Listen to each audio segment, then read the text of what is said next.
Welcome to Easy Education. ଆଜିର ବିଷୟବସ୍ତୁ ରହିବ ଜୀବବିଜ୍ଞାନର ଅଷ୍ଟମ ଅଧ୍ୟାୟ ଶକ୍ତିର ଉତ୍ସ। ନା ଶକ୍ତି କ'ଣ? ଆମେ ଅନେକ ପ୍ରକ୍ରିୟାର ଶକ୍ତି ମିଳିଥାଏ। ନା ଆମର କାର୍ଯ୍ୟ କରିବା ପାଇଁ କ'ଣ ଆବଶ୍ୟକ ହୋଇଥାଏ? ଶକ୍ତି ଆବଶ୍ୟକ ହୋଇଥାଏ। ବିନା ଶକ୍ତିରେ ଆମେ କାର୍ଯ୍ୟ କୌଣସି କରିପାରିବା ନାହିଁ। ଶକ୍ତିର ସୃଷ୍ଟି ନାହିଁ କି ବିନାଶ ନାହିଁ, ଏହା ହେଉଛି ତାହାର ନିୟମ। ଗୋଟେ ଏକ୍ଜାମ୍ପଲ୍ ଦେଖିବା ଯେ ଯଦି ଲୁହା ଛଡ଼କୁ ଆମେ ଯଦି ଉପରୁ ତଳକୁ ପକାଇବା ତେବେ ଏଠାରେ କ'ଣ ହେବ? ସ୍ଥିତିଜ ଶକ୍ତିଟି ଶବ୍ଦ ଶକ୍ତିକୁ କ'ଣ କରି ରୂପାନ୍ତରିତ ହେବ। ସେଭଳି ଯଦି ମହମବତୀ ଗୋଟେ ଜାଳିବା ତେବେ ତାହା କ'ଣ ହେବ? ନା ରାସାୟନିକ ଶକ୍ତିରୁ ତାପ ଶକ୍ତିକୁ ପରିଣତ ହେବ। ଉତ୍ତମ ଶକ୍ତି ଉତ୍ସ ଆମେ କେମିତି ଜାଣିବା? ନା ପ୍ରଥମ କଥା ହେଲା ଉତ୍ତମ ଶକ୍ତି ଉତ୍ସ ସେ କେତେବେଳେ ହେବ? ନା ସେ ଯେତେବେଳେ ପ୍ରତି ଘନଫଳ ବା ବସ୍ତୁତ ପ୍ରତି ଅଧିକ କାର୍ଯ୍ୟ କରିବ, ମାନେ ଅଳ୍ପ ଆମେ ବ୍ୟବହାର କରିବା କିନ୍ତୁ ସେଥିରୁ କାର୍ଯ୍ୟ ଅଧିକ ମିଳିବ। ସେକେଣ୍ଡ, ସହଜରେ ଉପଲବ୍ଧ ହେବ, ଆମେ ଯେକୌଣସି ମୁହୂର୍ତ୍ତରେ ମଧ୍ୟ ତାହାକୁ ପାଇପାରିବା। ସହଜରେ ସଂରକ୍ଷଣ, ମାନେ ତାକୁ ଆମେ ସଂରକ୍ଷଣ କରି ରଖିପାରୁଥିବା, ତା ସହିତ କମ୍ ବ୍ୟୟ ସାପେକ୍ଷ, କମ୍ ଟଙ୍କାରେ ଏଗୁଡ଼ିକ ମିଳିପାରୁଥିବ। ଦେଖ ଗୋଟେ କଥା ହେଲା LPG ଗ୍ୟାସ୍, ଏଇଟା ମଧ୍ୟ ଗୋଟେ ପ୍ରକାର ଶକ୍ତିର ଉତ୍ସ। ତାହେଲେ ଏଇଟାକୁ କ'ଣ କରାଯାଏ? ଆଦର୍ଶ ବା ଉତ୍ତମ ଶକ୍ତି ଉତ୍ସ ମଧ୍ୟ ଆମେ କହିପାରିବା। ପରବର୍ତ୍ତୀ ରହିଛି ଶକ୍ତିର ଉତ୍ସ କେତେ ଭାଗରେ ବିଭକ୍ତ। ଶକ୍ତିର ଉତ୍ସ ଦୁଇ ଭାଗରେ ବିଭକ୍ତ। ଗୋଟେ ହେଲା ନବୀକରଣ ଯୋଗ୍ୟ ଶକ୍ତି ଉତ୍ସ, ନବୀକରଣ ଅଯୋଗ୍ୟ। ବୁଝିବା ନବୀକରଣ ଯୋଗ୍ୟ କ'ଣ? ନା ଯେଉଁ ଶକ୍ତିର ଉତ୍ସ ଗୁଡ଼ିକ ଆମର ବ୍ୟବହାର ଦ୍ୱାରା ପୁଣି ଥରେ ବ୍ୟବହାର ଉପଯୋଗୀ ହୋଇପାରିବ ବା ପୁଣି ଥରେ ଉତ୍ପତ୍ତି ହୋଇପାରିବ, ସେଗୁଡ଼ିକ ହେଲା ଆମ ନବୀକରଣ ଯୋଗ୍ୟ ଶକ୍ତି ଉତ୍ସ। କ'ଣ କ'ଣ? ସୌରଶକ୍ତି, ଜଳଶକ୍ତି, ବାୟୁଶକ୍ତି, ନାଭିକୀୟ ଶକ୍ତି, ଭୂତାପଜ ଶକ୍ତି ଏବଂ ସମୁଦ୍ର ତରଙ୍ଗ ଶକ୍ତି, ଏଗୁଡ଼ିକ ନବୀକରଣ ଯୋଗ୍ୟ ଶକ୍ତି ଉତ୍ସ ଅଟେ। କିନ୍ତୁ ଯେଉଁ ଶକ୍ତି ଗୁଡ଼ିକ ଆମର ଥରେ ବ୍ୟବହାର ଦ୍ୱାରା ପୁଣି ଥରେ ବ୍ୟବହାର ହୋଇନଥାଏ ବା ସୃଷ୍ଟି ହେବା ପାଇଁ ବହୁତ ସମୟ ଲାଗିଥାଏ, ତାହା ହେଉଛି ଆମର ନବୀକରଣ ଅଯୋଗ୍ୟ ଶକ୍ତି। ଉଦାହରଣ ରହିଛି କ'ଣ? କୋଇଲା, ପେଟ୍ରୋଲିୟମ୍ ଏବଂ ପ୍ରାକୃତିକ ଗ୍ୟାସ୍। ଦେଖ କୋଇଲା ଆମେ ଯଦି ଥରେ ବ୍ୟବହାର କରିବା, ଏହାର ଦହନ ପରେ ସେ ପୁଣି ଥରେ କ'ଣ ବ୍ୟବହାର ହୋଇପାରିବ କି? ନାହିଁ। ତେଣୁ ଏଗୁଡ଼ିକ ହେଲା ଆମର ନବୀକରଣ ଅଯୋଗ୍ୟ ଶକ୍ତି ଉତ୍ସ। ପରବର୍ତ୍ତୀ ରହିଛି ସୂର୍ଯ୍ୟ। ସୂର୍ଯ୍ୟ ହେଉଛନ୍ତି ଆମର ସକଳ ଶକ୍ତିର ଆଧାର। ଲଙ୍ଗ କ୍ୱେଶ୍ଚିନ୍ ମଧ୍ୟ ପଡ଼ିପାରେ ଯେ 4 ମାର୍କରେ ସୂର୍ଯ୍ୟଙ୍କୁ କାହିଁକି ସକଳ ଶକ୍ତିର ଆଧାର କୁହାଯାଏ। ଦେଖ ପ୍ରତି ପଏଣ୍ଟରେ ମୁଁ ଗୋଟେ ଦେଇଛି ଯେ ସୂର୍ଯ୍ୟଙ୍କୁ କୁହାଯାଇଥାଏ ସକଳ ଶକ୍ତିର ଆଧାର। କାହିଁକି? ନା ପ୍ରଥମ ହେଲା ସୂର୍ଯ୍ୟଙ୍କ ଦ୍ୱାରା ତାପ ଶକ୍ତିର କ'ଣ ହୋଇଥାଏ? ପୃଥିବୀ ଉପରେ ପଡ଼ିଥାଏ। ତାହା ସେଠାରେ ଜଳ କ'ଣ ବାଷ୍ପୀଭବନ ଆକାରରେ ଆକାଶକୁ ଯାଇଥାଏ, ଯଦ୍ୱାରା ସେ ବୃଷ୍ଟିପାତ ଜରିଆରେ ପୁଣି ଜଳ ସ୍ରୋତ ସୃଷ୍ଟି କରିଥାଏ। ସେମିତି ସୂର୍ଯ୍ୟକିରଣ ଦ୍ୱାରା ବାୟୁର ଚାପର ପାର୍ଥକ୍ୟ ପରିଲକ୍ଷିତ ହୁଏ, ଯାହାକୁ ଆମେ ବାୟୁ ସ୍ରୋତ ବୋଲି କହୁ। ସେମିତି ବୃକ୍ଷଲତା ବା ସବୁଜ ଉଦ୍ଭିଦମାନଙ୍କରେ ଆଲୋକ ଶ୍ଳେଷଣ ପଦ୍ଧତିରେ କ'ଣ ହୋଇଥାଏ? ଖାଦ୍ୟ ପ୍ରସ୍ତୁତ କରିଥାନ୍ତି, ଯାହାକି ସୂର୍ଯ୍ୟଙ୍କର ସହାୟତାରେ। ପରବର୍ତ୍ତୀ ରହିଛି ଜଙ୍ଗଲ, ଜୀବଜନ୍ତୁ ମାଟି ତଳେ ପୋତି ହୋଇ କ'ଣ ହେଇଯିବେ? ଚାପ ଓ ତାପ ପ୍ରଭାବରେ କୋଇଲା ଏବଂ ପେଟ୍ରୋଲିୟମ୍, ପ୍ରାକୃତିକ ଗ୍ୟାସ୍ ଇତ୍ୟାଦି ସୃଷ୍ଟି କରିବେ। ଏହାକୁ ଆମେ କ'ଣ କହିଥାଉ? ଜୀବାଶ୍ମ ଜାଳେଣୀ। ସେମିତି ଜୀବାଶ୍ମ ଜାଳେଣୀ ଗୁଡ଼ିକ କ'ଣ କ'ଣ ବ୍ୟବହାର କରାଯାଇଥାଏ?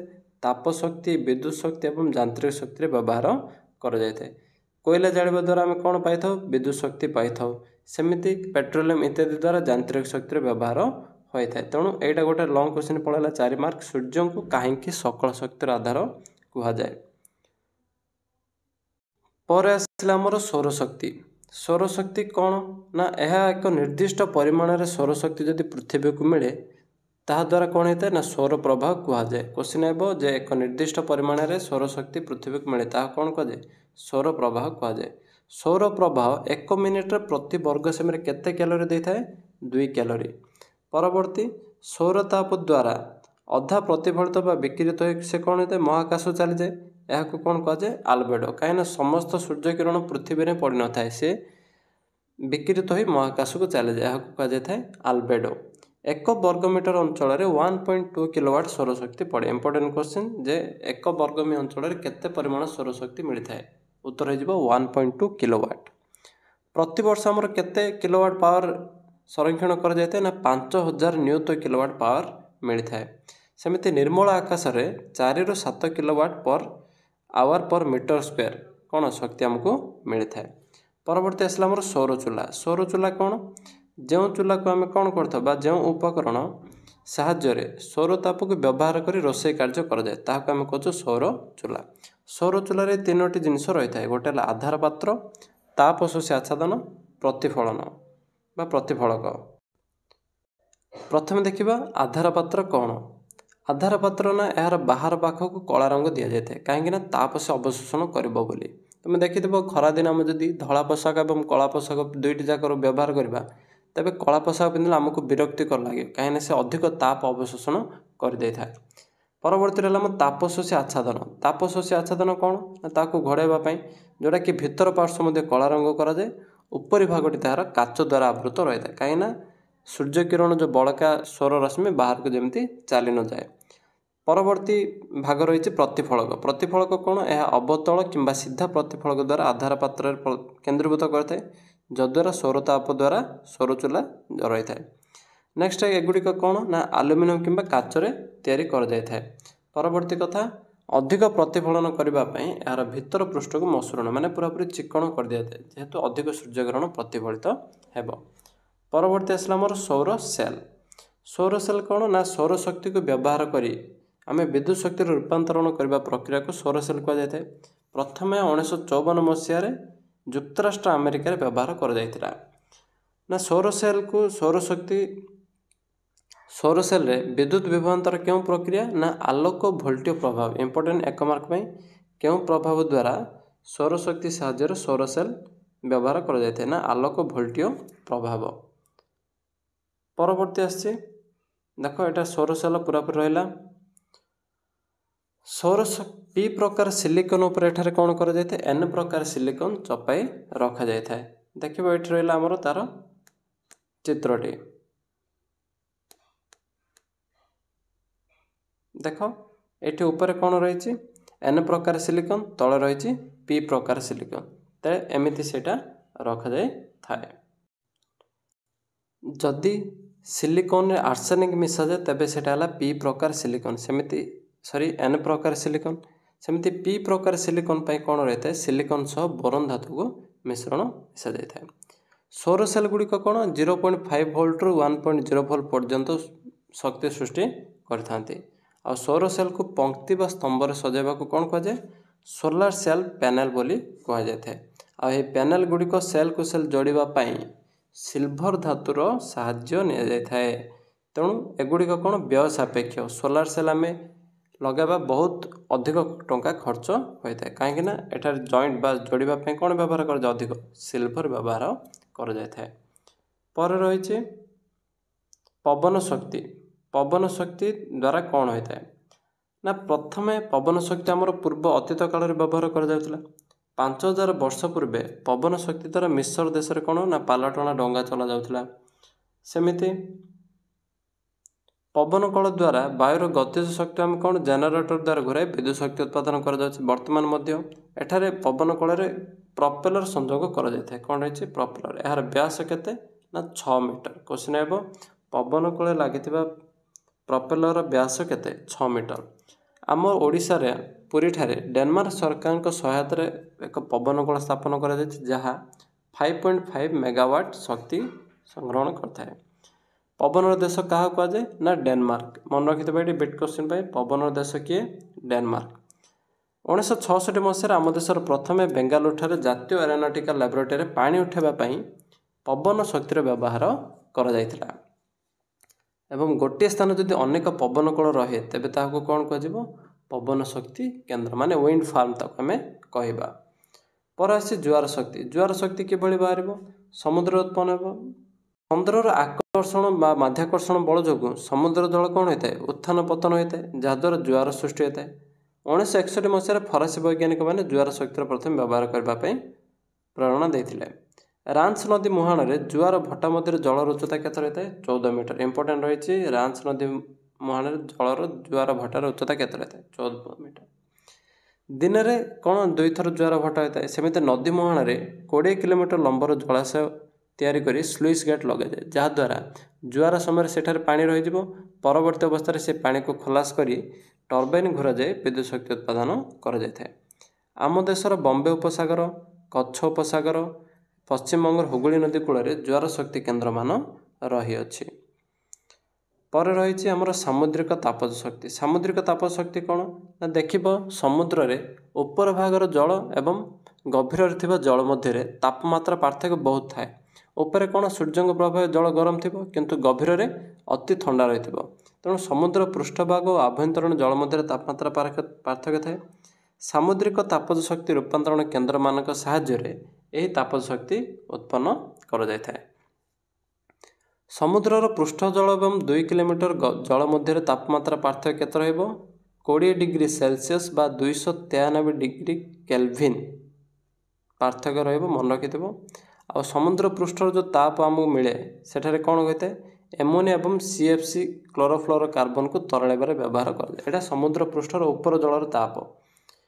ପରବର୍ତ୍ତୀ ରହିଛି ଭୂତାପଜ ଶକ୍ତି। ଭୂତାପଜ ଶକ୍ତି କ'ଣ ଅଟେ? ନା ଭୂ ଅଭ୍ୟନ୍ତରରେ ଆମର ଅନେକ ତାପ ଶକ୍ତି ରହିଛି ଯାହାକୁ ଉପଯୋଗ କରି ଭୂତାପଜ ଶକ୍ତି ବ୍ୟବହାର କରାଯାଇଥାଏ। ଆଚ୍ଛା ଦେଖିବା ଯେ ମାଟି ତଳେ ଶିଳା ଗୁଡ଼ିକ ଅର୍ଦ୍ଧତରଳ ଅବସ୍ଥାରେ ଥାନ୍ତି, ଏଗୁଡ଼ିକୁ କ'ଣ କୁହାଯାଏ? ମାଗ୍ମା କୁହାଯାଏ। ମାଗ୍ମା ଯେତେବେଳେ ଭୂପୃଷ୍ଠକୁ ଆସେ ସେତେବେଳେ ସେ କ'ଣ ହୋଇଯାଏ? ଲାର୍ଭାରେ ପରିଣତ ହୁଏ। କିନ୍ତୁ ବେଳେବେଳେ ମାଗ୍ମା ଗୁଡ଼ିକ ଭୂପୃଷ୍ଠ ମଧ୍ୟଭାଗରେ କ'ଣ ହୋଇଥାନ୍ତି? ସଞ୍ଚରିତ ହୋଇ ରହିଯାଇଥାନ୍ତି, ଯଦ୍ୱାରା ଭୂତଳ ଜଳ ସେହି ଉତ୍ତପ୍ତ ସ୍ଥାନମାନଙ୍କ ସହିତ ସଂସ୍ପର୍ଶରେ ଆସି ସେଠାରେ ତା ବାଷ୍ପରେ ପରିଣତ ହୁଏ। ଏହାକୁ କ'ଣ କୁହାଯାଏ? ଆମର ଉଷ୍ଣ ପ୍ରସ୍ରବଣ। ଓଡ଼ିଶାରେ କ'ଣ ରହିଛି? ତପ୍ତ ପାଣି ଗୋଟେ ଉଷ୍ଣ ପ୍ରସ୍ରବଣ ରହିଅଛି। ସେମିତି ଏହି ଭୂତାପଜ ଶକ୍ତିକୁ ବ୍ୟବହାର କରି କେଉଁ ଦେଶ ଆଗେଇ ଚାଲିଛି? ନା ନ୍ୟୁଜିଲାଣ୍ଡ ଏବଂ ଯୁକ୍ତରାଷ୍ଟ୍ର ଆମେରିକା। ଆମ ଭାରତର ମଧ୍ୟପ୍ରଦେଶରେ ମଧ୍ୟ କ'ଣ ରହିଛି? ଭୂତାପଜ ଶକ୍ତି କେନ୍ଦ୍ର ରହିଅଛି। ପରବର୍ତ୍ତୀ ରହିଲା ଆମର ନାଭିକୀୟ ଶକ୍ତି। ନାଭିକୀୟ ଶକ୍ତି କ'ଣ ଅଟେ? ନା ନାଭିକୀୟ ବିଭାଜନ ଦ୍ୱାରା ଯଥା ୟୁରାନିୟମ୍, ପ୍ଲୁଟୋନିୟମ୍, ଥୋରିୟମ୍ ପରି ପରମାଣୁର ବ୍ୟବହାର ଦ୍ୱାରା ନାଭିକୀୟ ଶକ୍ତି ଉତ୍ପାଦନ କରାଯାଏ। ଯେ ଏଗୁଡ଼ିକର ଉତ୍ପାଦନ ଅତ୍ୟବ୍ୟୟ ସାପେକ୍ଷ। ଏକ ୟୁରାନିୟମ୍ ପରମାଣୁ ବିଭାଜନ ଶକ୍ତି ଦ୍ୱାରା କାର୍ବନ ଦହନର 10 ନିୟୁତ ଗୁଣ ଆମେ ଶକ୍ତି ପାଇପାରିବା, ସେତିକି ସହ ସମାନ ସେ ଶକ୍ତି ପାଇପାରିବା। କିନ୍ତୁ କ'ଣ? ଏହାର ବିଭାଜନ ବେଳେ ବ୍ୟବହୃତ ପରମାଣୁର ସଂରକ୍ଷଣ ପରିଚାଳନା ଆବଶ୍ୟକ ହୋଇଥାଏ, ଯଦ୍ୱାରା ଅତ୍ୟଧିକ ଖର୍ଚ୍ଚ, ପରିବେଶ ପ୍ରଦୂଷଣ ଏବଂ ଗୁରୁ ପରମାଣୁର ସୀମିତ ସମ୍ବଳ, ମାନେ ଅଧିକ ସମ୍ବଳ ନାହିଁ ଏଗୁଡ଼ିକର। ତେଣୁ ଏଠାରେ କ'ଣ? ବ୍ୟୟ ସାପେକ୍ଷ ହୋଇଥାଏ ଏବଂ ଏହାର ବ୍ୟବହାର ମଧ୍ୟ ଆମ ଭାରତରେ କମ୍ ହୋଇଥାଏ। କିଛି ରାଜ୍ୟରେ ରହିଛି କ'ଣ ଆମର ନାଭିକୀୟ ଶକ୍ତି ବିଦ୍ୟୁତ୍ ଶକ୍ତି ଉତ୍ପାଦନ କେନ୍ଦ୍ର। ଦେଖ ଦିଆଯାଇଛି ମହାରାଷ୍ଟ୍ର ତାରାପୁର, ରାଜସ୍ଥାନର ରାଣା ପ୍ରତାପ ସାଗର, ତାମିଲନାଡୁର କଳ୍ପକମ୍, ଉତ୍ତରପ୍ରଦେଶର ନାରୋରା, ଗୁଜରାଟର କାକରାପୁର ଏବଂ କର୍ଣ୍ଣାଟକର କଇଗା। ଇମ୍ପୋର୍ଟାଣ୍ଟ ରହିଛି ଆମର ତାରାପୁର, କଳ୍ପକମ୍, ନାରୋରା, କଇଗା। ଚାରୋଟି ରହିଛି ଆମର ଇମ୍ପୋର୍ଟାଣ୍ଟ ସ୍ଥାନ। ପରବର୍ତ୍ତୀ ରହିଛି ଆମର ଜୈବ ଶକ୍ତି। ଜୈବ ଶକ୍ତି କ'ଣ ଅଟେ? ନା କାଠ, ଗୋବର, ପରିବା ଚୋପା, ଆବର୍ଜନା, କୃଷିଜାତ ଜୈବ ପଦାର୍ଥରୁ ଆମର ଜୈବ ଶକ୍ତି ଉତ୍ପନ୍ନ ହୋଇଥାଏ। ଏଗୁଡ଼ିକ କ'ଣ? ନା ଦହନ, ତାପ ଅପଗଠନ, ଗ୍ୟାସୀକରଣ ଏବଂ ତରଳୀକରଣ ପ୍ରକ୍ରିୟାରେ ଜୈବ ପଦାର୍ଥରୁ ଜୈବ ଶକ୍ତି ଉତ୍ପନ୍ନ କରାଯାଇଥାଏ। ପ୍ରଥମେ ଦେଖିବା ଜୈବ ଗ୍ୟାସ୍ କ'ଣ ଅଟେ? ଅମ୍ଳଜାନ ଅନୁପସ୍ଥିତିରେ ଜୈବ ପଦାର୍ଥର ବିଘଟନ ଦ୍ୱାରା ନିର୍ଗତ ଗ୍ୟାସ୍କୁ କ'ଣ କୁହାଯାଏ? ଜୈବ ଗ୍ୟାସ୍। ଆଚ୍ଛା ଆମର ସିମ୍ପଲ୍ ହେଲା ଗୋବର। ଗୋବରରୁ କ'ଣ ମିଳିଥାଏ? ଗୋବର ଗ୍ୟାସ୍। ଏହି ଗୋବର ଗ୍ୟାସ୍ର ମୁଖ୍ୟ ଉପାଦାନ ହେଉଛି ମିଥେନ୍। ଇମ୍ପୋର୍ଟାଣ୍ଟ ରହିବ ଯେ ଗୋବର ଗ୍ୟାସ୍ର ମୁଖ୍ୟ ଉପାଦାନ କ'ଣ? ମିଥେନ୍। ଭୌତିକ ବିଜ୍ଞାନରେ ପଢ଼ାଯାଇଥିଲା ଯେ ମିଥେନ୍ର ସଂକେତ ହେଉଛି CH4। ଦେଶରେ ଥିବା ଗୋରୁ ଓ ମଇଁଷିଙ୍କଠାରୁ ବାର୍ଷିକ କେତେ ଟନ୍ ଗୋବର ମିଳିଥାଏ? 90 ଟନ୍ ବାର୍ଷିକ। ଯଦି ତୁମ ପାଖରେ 4-5ଟା ଗାଈ ଗୋରୁ ରହିଥାଏ ତେବେ ସେମାନଙ୍କ ଗୋବରରେ କେତେ? 7-8 ଜଣ ବ୍ୟକ୍ତି ଥିବା ପରିବାର ରୋଷେଇ ପାଇଁ ଗ୍ୟାସ୍ ମିଳିଯାଇଥାଏ। ଗୋବର ଗ୍ୟାସ୍ ପ୍ଲାଣ୍ଟରେ ଗୋବର ଗ୍ୟାସ୍ ଉତ୍ପନ୍ନ ହୋଇଥାଏ। ତେବେ ଗୋବର ଗ୍ୟାସ୍ ପ୍ଲାଣ୍ଟ ପାଇଁ 4ଟି ଜିନିଷ ଦରକାର। କ'ଣ ସେଟା? ପ୍ରଥମଟା ହେଲା ପ୍ରବେଶ ପାତ୍ର। ପ୍ରବେଶ ପାତ୍ର ମାନେ ଯେଉଁଠାରେ ଆମେ ଗୋବର ଗ୍ୟାସ୍କୁ ପ୍ରବେଶ କରାଇବା। ସେଠି ଗୋବର ପାଣିର ଅନୁପାତ କେତେ ରହିଥାଏ? 4:5। ବେଳେବେଳେ ପରୀକ୍ଷାରେ କ'ଣ କରି ଓଲଟେଇ ଦେବ ଯେ ପାଣି ଏବଂ ଗୋବର ଅନୁପାତ କେତେ? ପିଲାମାନେ ସେଇଠି ଭୁଲ କରିଦିଅନ୍ତି। ସେଠି କ'ଣ ହେଇଯିବ? 5:4 ହେବ। ଏହି ମିଶ୍ରଣକୁ ମଣ୍ଡ କରାଯାଏ ଏବଂ ଡାଇଜେଷ୍ଟର କୂପରେ ପ୍ରବେଶ କରାଯାଏ। ନେକ୍ସଟ ହେଲା ଆମର ଡାଇଜେଷ୍ଟର କୂପ। ଡାଇଜେଷ୍ଟର କୂପ କ'ଣ? ନା ଏହା ମାଟି ତଳେ ଅଧିକ ଅଂଶ ରହିବ, ମାଟି ଉପରେ କମ୍ ଅଂଶ। ଏହା 4 କାନ୍ଥ ଇଟା ସିମେଣ୍ଟରେ ତିଆରି ହୋଇଥାଏ। 1/3 ବା 1/3 ଭୂମି ଉପରେ ଥାଏ, 2/3 ଭୂମି ତଳେ ଥାଏ। ଭାବ ଏଇଟା ହେଲା ଡାଇଜେଷ୍ଟର କୂପ। ଆକୁ ମୁଁ 3 ଭାଗ କରିଦେଲି। ଏହି ଉପର ପ୍ରଥମ ଭାଗଟି କ'ଣ ରହିବ? ମାଟି ଉପରେ ରହିବ। ଏହି 2ଟି ଭାଗ ମାଟିର ତଳ ଭାଗରେ ରହିବ। ମନେ ରହିଯିବ।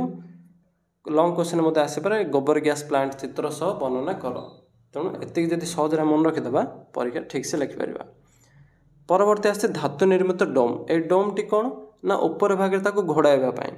इस्पात पूर्वे तैयारी कर किंतु वर्तमान सीमेंट एवं इटार मध्य तैयारी कर कूप को घोड़े वायुरोधी करता किए धातु निर्मित डोमटी।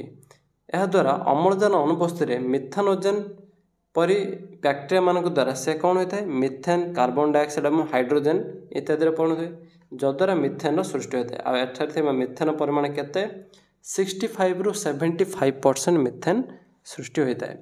परवर्ती अवस्था है निर्गम नली। निर्गम नली कौन जो गैसटा उत्पन्न होब ताहा रोषे घर मध्य को कौन हो चूल्हा को पूरापूरी धातव नली दे प्रवेश करता है। तेणु रहीगला गोबर गैस प्लांट 4टी मुख्य विभाग एवं सेगुड़िकर कार्य। अच्छा गोबर को आम जब सीधा खत करदे तेज केते परसेंट नष्ट हो 50%। किंतु गोबर को गोबर गैस रे परिणत कर सेगुड़िक नष्ट करने द्वारा केवल 25 भाग नष्ट होता है। तेणु आमर कोटा भल गोबर को कौन करवा गोबर गैस रे परिणत कर आम नष्ट कर।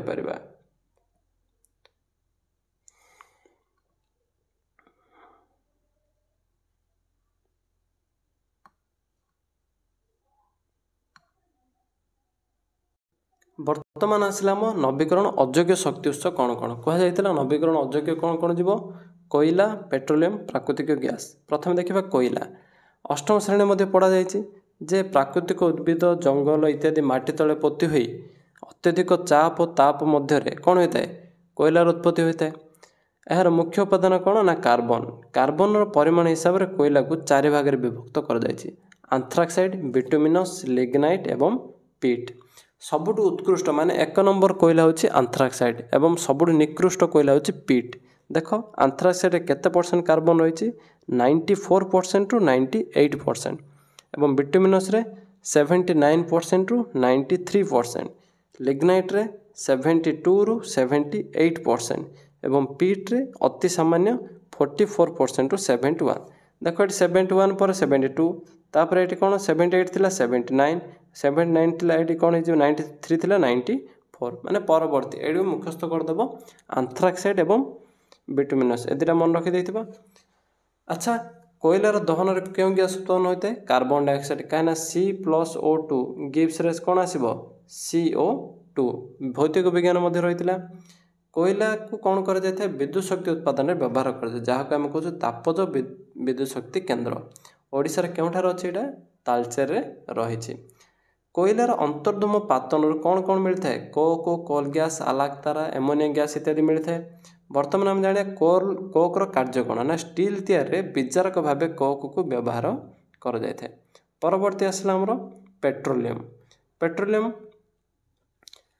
पूर्वे कौन होता ना सुनामी किंबा भूमिकंप इत्यादि द्वारा सामुद्रिक जीव एवं जलज उद्भिद कौन है माटी तले पोती हो गले जद्वारा सेगुड़िक मध्य भूगर्भ व भूमध्य सागर में कौन है संचयशिला परिणत है जद्वारा सेठारे ता परवर्ती अवस्था कौन है पेट्रोलियम सृष्टि होता।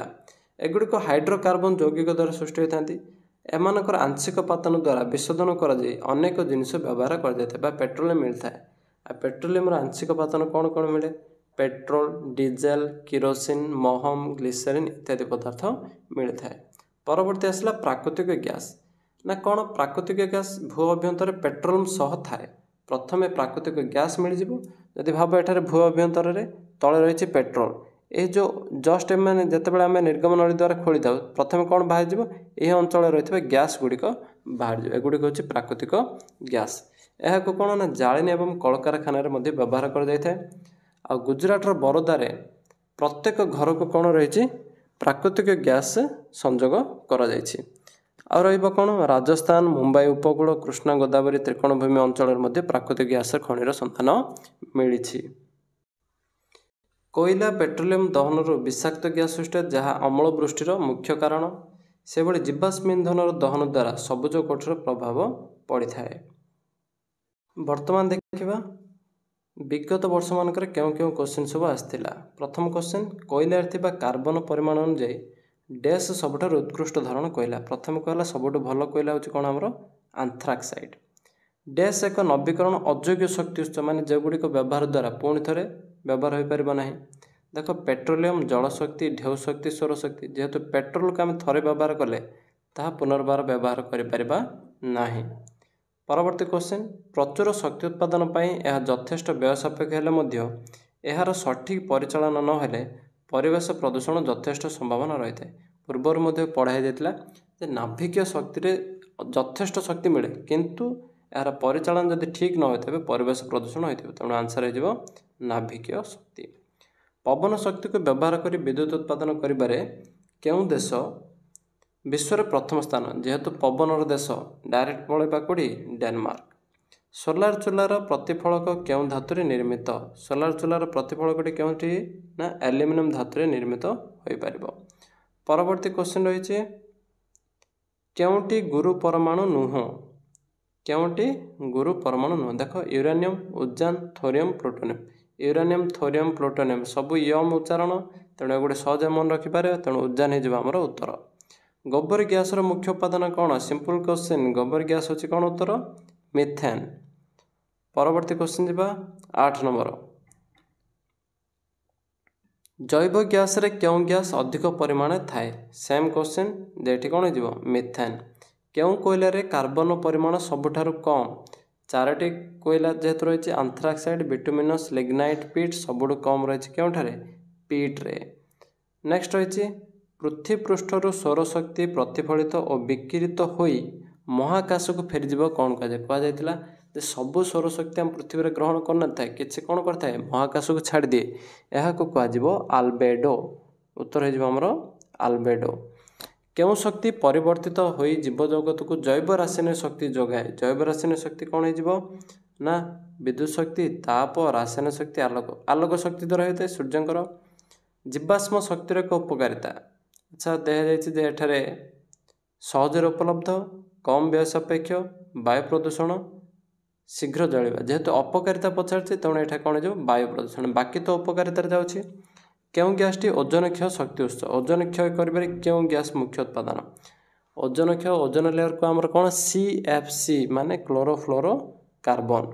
सेमती 14 नंबर होमर कौन क्यों शक्ति व्यवहार जेनेरेटर बा टर्बाइन आवश्यक न थाए देखीदे क्वेश्चन टी जल शक्ति सौर शक्ति पवन शक्ति एवं भूतापीय शक्ति क्योंठार जेनेरेटर आवश्यक न था सौर शक्ति तेणु उत्तर होमर सौर शक्ति।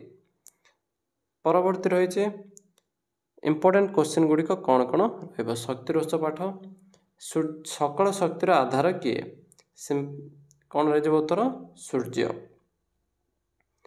वायुचापर पार्थक्य तो क्यों स्रोत सृष्टि जेहेतु वायुचाप कहुए तेणु वायु स्रोत ही सृष्टि हे। मोहम्बती जलिले रासायनिक शक्ति क्यों शक्ति परिवर्तन होता है ना ताप शक्ति को सेमती जदि कौन शब्द हे से शब्द शक्ति को रूपांतरित हो। एक निर्दिष्ट परिमाण सौरशक्ति पृथ्वी में मिले ताकू आम कौन कही था सौर प्रवाह। परवर्ती रही पृथ्वी पृष्ठ प्रति 1 वर्ग मीटर अंचल केते सौरशक्ति मिलता है 1.2 किलोवाट सौरशक्ति मिलता है। नेक्स्ट रहा सोलार चूलार ताप अवशोषण पर क्यों रंगर प्रलाप दि जाए जेहेतु सोलार चूला आसला तेणु कौन ये कला उत्तर रखिदेव कला। सौर चूलार प्रतिफलन क्यों प्रकार दर्पण व्यवहार कराए उत्तर हो सड़क हो अवतल हो पार। सोलार सेल आलोक क्यों प्रभाव परिलक्षित हुए आलोक प्रभाव क्यों प्रभाव ना वोल्टेज प्रभाव परिलक्षित हुए। सोलार सेल रे N प्रकार सिलिकन कौन मिसा जाए कहुला सोलार सेल N रे हो आर्सेनिक एवं P प्रकार रे बोरन मन रख P रे हो बोरन आउ N प्रकार रे हो आर्सेनिक। सौर सेल को पंक्ति बा स्तंभ रे सजा रखा कौन कहुए सोलार सेल पैनल कहीं गोटे गोटे सेल को जब आम संजोग करवा कह solar cell panel. Solar panel को जोड़ापी क्यों धातु व्यवहार कराए कहुला इंपोर्टेंट जे अधिक टंका व्यय सापेक्ष क्यों धातु सिल्वर। परवर्ती क्वेश्चन रही पवन कल लगी प्रोपेलर व्यास केते उत्तर हो 6 मीटर। नेक्स्ट रही क्यों सरकार सहायतार ओडिशा पुरी रे पवन कल स्थापन कर जेहेतु पवन देश डेनमार्क तेणु से देश सहायता द्वारा ओडिशा रे कर कहार माध्याकर्षण बल जो जुआर सृष्टि हुए चंद्रर। रांच नदी मुहाण जुआर और भट्टार पार्थक्य इंपोर्टेंट रही 14 मीटर। सेमिति समुद्रर पृष्ठजल 2 किमी गभीरतार जल मध्य केते तापमात्रा ना 20 डिग्री सेल्सियस तापमात्रार पार्थक्य देखा जाए जदि केल्विन पचारे 293 डिग्री केल्विन। କେଉଁ ଦେଶମାନଙ୍କରେ ଭୂତାପଜ ଶକ୍ତିର ଅଧିକ ବ୍ୟବହାର କରାଯାଏ? ଉତ୍ତର ହୋଇଯିବ ନ୍ୟୁଜିଲାଣ୍ଡ ଏବଂ ଯୁକ୍ତରାଷ୍ଟ୍ର ଆମେରିକା। ପରବର୍ତ୍ତୀ ପ୍ରଶ୍ନ, ୟୁରାନିୟମ୍ ପ୍ଲୁଟୋନିୟମ୍ ବ୍ୟବହାର ଦ୍ୱାରା କେଉଁ ଶକ୍ତି ଉତ୍ପନ୍ନ ହୋଇଥାଏ? ନା ନାଭିକୀୟ ଶକ୍ତି।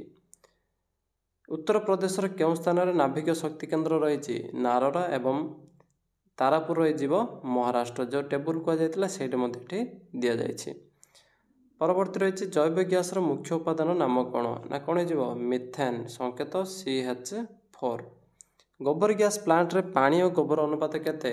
ଆଚ୍ଛା, ବହିରେ ଥିଲା ଗୋବର ଏବଂ ପାଣି, ସେ 4:5, କିନ୍ତୁ ମୁଁ ଏଠି ଲେଖିଦେଇଛି ପାଣି ଓ ଗୋବର, ତେବେ କ'ଣ ହେଇଯିବ? 5:4 ହୋଇଯିବ। ଡାଇଜେଷ୍ଟର କୁପର କେତେ ଅଂଶ ମାଟି ତଳେ ରହିଥାଏ? 1/3 ଅଂଶ, ଏଠି ମାଟି ତଳେ ଯେହେତୁ ଦେଇଛି ତେଣୁ 2/3 ଅଂଶ, ଏଠି ଭୁଲ ହୋଇଯିବ 2/3 ଅଂଶ ମାଟି ତଳେ ରହିଥାଏ ଏବଂ ଉପରେ ଥାଏ କେତେ? 1/3 ଅଂଶ। ଗୋବର ଗ୍ୟାସରେ ମିଥେନ୍ର ପରିମାଣ କେତେ ଥାଏ? 65 to 75% ରହିଥାଏ। ସବୁଠାରୁ ଉତ୍କୃଷ୍ଟ କୋଇଲା ହେଉଛି ଆମର ଆନ୍ଥ୍ରାକ୍ସାଇଟ୍। ପରବର୍ତ୍ତୀ କ୍ୱେଶ୍ଚନ୍ ରହିଛି, କୋଇଲାର କେଉଁ ପ୍ରଣାଳୀରେ କୋକ୍ ଉତ୍ପନ୍ନ ହୋଇଥାଏ? ଯେହେତୁ କୋଇଲା କୁହାଯାଇଛି ତେଣୁ ହେଇଯିବ ଅନ୍ତର୍ଧୂମ ପାତନ, ପେଟ୍ରୋଲିୟମ୍ ଥିଲେ ହେଇଯିବ ଆଂଶିକ ପାତନ। ଆମ ଦେଶର କେଉଁ ରାଜ୍ୟରେ ପ୍ରାକୃତିକ ଗ୍ୟାସକୁ ସିଧାସଳଖ ଘରୋଇ ବ୍ୟବହାରରେ ଲଗାଯାଇଥାଏ? ଗୁଜରାଟର ବରୋଦାଠାରେ, ମାନେ ସାଙ୍ଗେ ସାଙ୍ଗେ ସେଠାରେ ପ୍ରାକୃତିକ ଗ୍ୟାସକୁ କ'ଣ ଘରୋଇ ସଂଯୋଗ କରାଯାଇଥାଏ। କାହାର ବ୍ୟବହାରରେ ସବୁଜ କୋଠରୀ ପ୍ରଭାବ ଦେଖାଥାଏ? ଜୀବାଶ୍ମ ଇନ୍ଧନ ଗୁଡ଼ିକର ଅଧିକ ବ୍ୟବହାର ଦ୍ୱାରା ସବୁଜ କୋଠରୀ ପ୍ରଭାବ ପରିଲକ୍ଷିତ ହୋଇଥାଏ। ପରବର୍ତ୍ତୀ ରହିଛି 2 ମାର୍କ, 3 ମାର୍କ ଏବଂ 4 ମାର୍କ ବାଲା କ୍ୱେଶ୍ଚନ୍। ପିଲାମାନେ ଯଦି ଭିଡ଼ିଓଟି ଭଲ ଲାଗୁଥାଏ ତେବେ ନିଜ ସାଙ୍ଗମାନଙ୍କ ସହ ଲାଇକ୍, ସେୟାର, ସବସ୍କ୍ରାଇବ୍ କରିଦିଅ। କାହିଁକିନା ଆଉ ରହିଲା ମାସେ, ଜାନୁଆରୀ ମାସ ପରେ ଫେବୃଆରୀ ମାସରେ ତୁମମାନଙ୍କ ଏକ୍ଜାମ୍ ହୋଇଯିବ, ତେଣୁ ଭଲ ଭାବରେ ଟିକେ ଏ ମାସଟି ଭଲସେ ପଢ଼ିଦିଅ।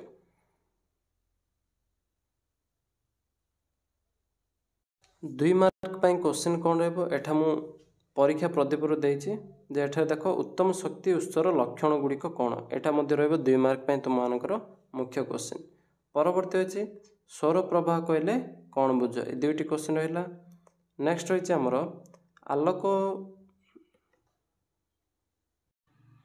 ଆଲୋକ ଭୋଲ୍ଟୀୟ ପ୍ରଭାବ। ପରବର୍ତ୍ତୀ ରହିଛି ଏଇଟା। ନେକ୍ସଟ ହେଇଯିବ ଆମର ଗୋବର ଗ୍ୟାସକୁ ଏକ ଉତ୍କୃଷ୍ଟ ଜାଳେଣୀ କହିବା କାହିଁକି? 10 ନମ୍ବର ପ୍ରଶ୍ନ ଏଠି ରହିଛି। 9 ନମ୍ବର ମଧ୍ୟ ନାଭିକ ଶକ୍ତି ବିନିଯୋଗରେ ପ୍ରତିବନ୍ଧକ ଗୁଡ଼ିକ କ'ଣ? ମୁଁ ସମରୀରେ ମଧ୍ୟ ସାଇଡ଼ରେ ଲେଖିଛି, ତାହା ତୁମେ ବୁଝିପାରିବ। ପରବର୍ତ୍ତୀ ରହିଛି ଆମର 3 ମାର୍କର କ୍ୱେଶ୍ଚନ୍ କ'ଣ ରହିଛି? ନା ଗୋବର ଗ୍ୟାସର ଉପକାରିତା ଗୁଡ଼ିକ, ଏଇଟା ଗୋଟେ। ପରବର୍ତ୍ତୀ ରହିଛି ସୌର ଚୁଲାରେ ପ୍ରତିଫଳକର କାର୍ଯ୍ୟ କ'ଣ? 5 ନମ୍ବରଟି। ନେକ୍ସଟ ରହିଛି ନଦୀବନ୍ଧ ଯୋଜନାରେ କିପରି ବିଦ୍ୟୁତ୍ ଶକ୍ତି ଉତ୍ପାଦନ କରାଯାଏ? ଏହି କ୍ୱେଶ୍ଚନ୍ ମଧ୍ୟ ରହିଛି। ଜୁଆର ଶକ୍ତିରୁ କିପରି ବିଦ୍ୟୁତ୍ ଶକ୍ତି ଉତ୍ପାଦନ? ଏ ଦୁଇଟି କ୍ୱେଶ୍ଚନ୍ ରହିଛି 3 ମାର୍କସ୍ ପାଇଁ। ପରବର୍ତ୍ତୀ ଆସିଲା ଆମର 4 ମାର୍କ ବା ଲଙ୍ଗ୍ କ୍ୱେଶ୍ଚନ୍ ଗୁଡ଼ିକ କ'ଣ କ'ଣ ରହିପାରିବ? ଦେଖ, ସୌର ଚୁଲାର ଗଠନ କାର୍ଯ୍ୟ ମୁଁ ସମୟରେ ମଧ୍ୟ ବୁଝି ଦେଇଛି, ସେଇଟା 2 ମାର୍କ ପଢ଼ିଲେ କିମ୍ବା 3 ମାର୍କ ପଢ଼ିଲେ ମଧ୍ୟ ଲେଖିପାରିବ। ତେଣୁ ଏଠାରେ ବେଶୀ ଇମ୍ପୋର୍ଟାଣ୍ଟ ହେଉଛି ସୋଲାର ସେଲ୍ର ଗଠନ ଓ କାର୍ଯ୍ୟ। ଏଇଟା ଦେଇଛି ଦେଖ, ସୋଲାର ସେଲ୍ର ଗଠନ କାର୍ଯ୍ୟ ଚିତ୍ରଟା ମଧ୍ୟ ଦେଇଦେଇଛି। ଯେହେତୁ ଏଇଠି ତଳେ ରହିବ P ପ୍ରକାର ସିଲିକନ୍, ଉପରେ ରହିବ N ପ୍ରକାର ସିଲିକନ୍ ଏବଂ P ପ୍ରକାର ସିଲିକନ୍ରେ କ'ଣ ମିଶାଯାଇଥାଏ? ବୋରନ୍ ମିଶାଯାଇଥାଏ। ଏଠାରେ ମଧ୍ୟ ଆମକୁ ଦିଆଯାଇଛି, ଦେଖିପାରିବ। ପରବର୍ତ୍ତୀ ରହିଛି, ଏଇଟା ତ ମୁଁ ସମରୀରେ ମଧ୍ୟ କହିଦେଇଛି, ଗୋବର ଗ୍ୟାସ୍ ପ୍ଲାଣ୍ଟ ବହୁତ ସହଜରେ ମନେ ରଖିପାରିବା, ଚଳଚ୍ଚିତ୍ରରେ ମଧ୍ୟ ଦେଖିପାରିବ। ତାପରେ ରହିଲା ଆମର ଲାଷ୍ଟ କ୍ୱେଶ୍ଚନ୍, ସୂର୍ଯ୍ୟକୁ ସକଳ ଶକ୍ତିର ଆଧାର କୁହାଯାଏ। ଏଇଟା ତମ ପାଇଁ ରହିଲା ଇମ୍ପୋର୍ଟାଣ୍ଟ କ୍ୱେଶ୍ଚନ୍। ସୂର୍ଯ୍ୟକୁ ସକଳ ଶକ୍ତିର ଆଧାର କାହିଁକି କୁହାଯାଇଥାଏ? ପଢ଼ିପାରିବ ତୁମେମାନେ। ପୁଣି ଥରେ PDFଟି ଦେଖିନିଅ।